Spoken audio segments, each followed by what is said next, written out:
Morning.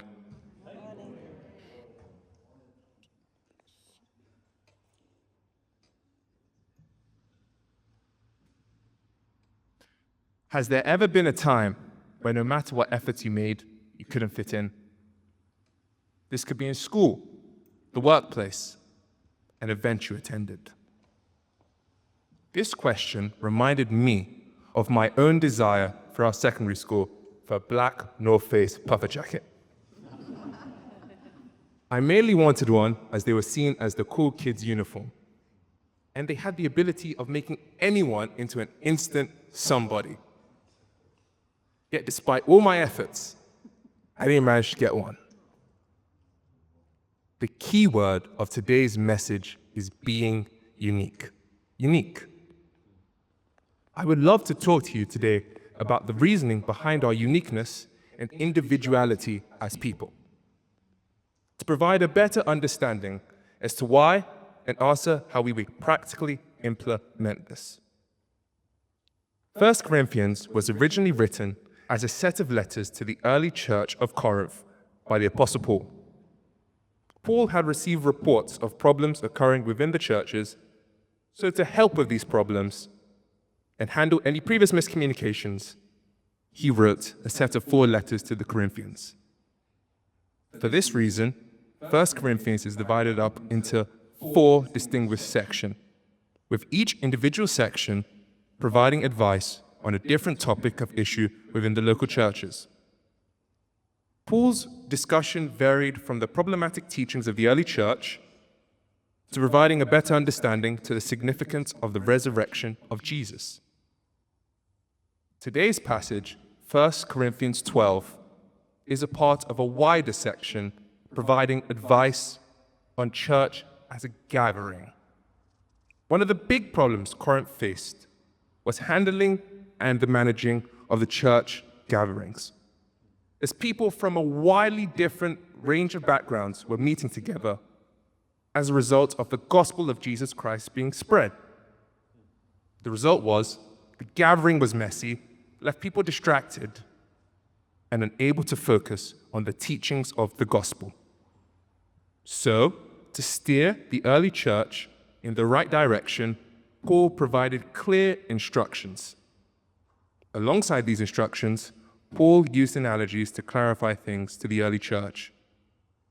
One of Paul's analogies is found in today's passage, in verse 12, describing the church like a physical body, human body.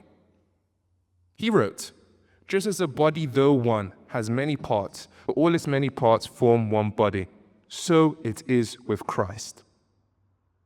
This metaphor, compared to a human body, helped carry out the message of unity. As though different, they were all united under a commonality in Jesus Christ.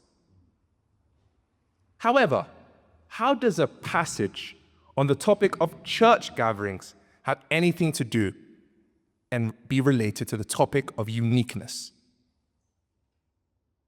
Well, I argue this passage helps teach us the importance of us being made unique. The passage teaches the importance of our own individuality and to embrace what has made us unique. For instance, in verse 15 to 16, Paul provides an analogy of a foot and an ear wishing they were different parts of the body, unable to see their own unique purpose and value. Paul's analogy resonates strongly with our own desire as humans to wish we were someone else, not being able to see our value as individuals.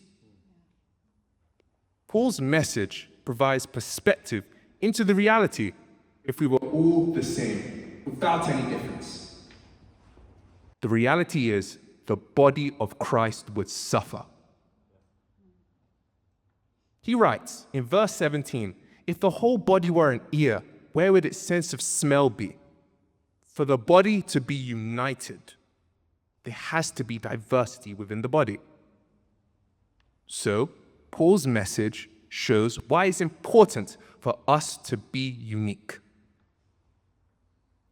Paul's message is also relevant as it provides an answer for why we are made the way we are. Put simple, God made us this way. This message is carried out throughout the Bible. For instance, as David writes in Psalms 139, verse 13, "For you created my inmost being. You knit me together in my mother's womb." In today's passage, 1 Corinthians 12, Paul has given, in today's passage, Paul speaks about God's intentionality when placing each of us in the body. As he writes in verse 18, every one of them, just as he wanted them to be. Which means every one of us, no matter how different we might seem, weren't created by chance, but we were woven together with God's design at the forefront.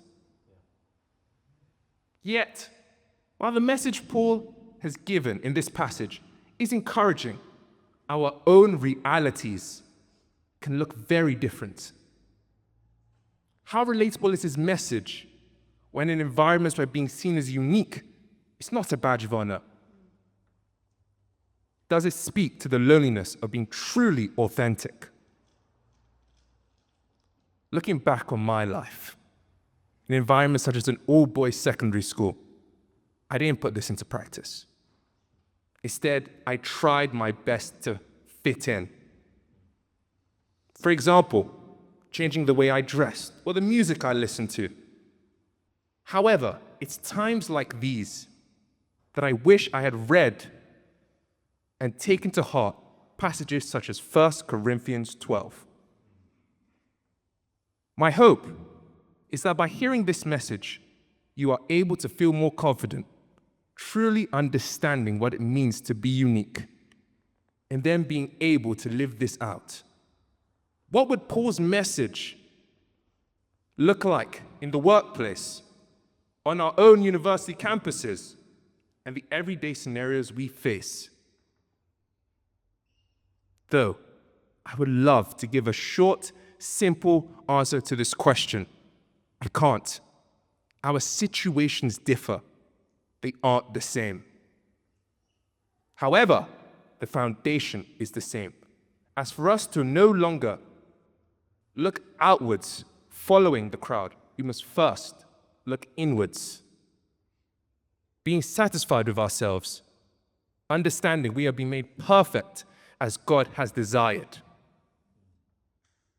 The truth is, once we understand God's total, everlasting approval for each of us, we no longer seek the fleeting approval of anything else,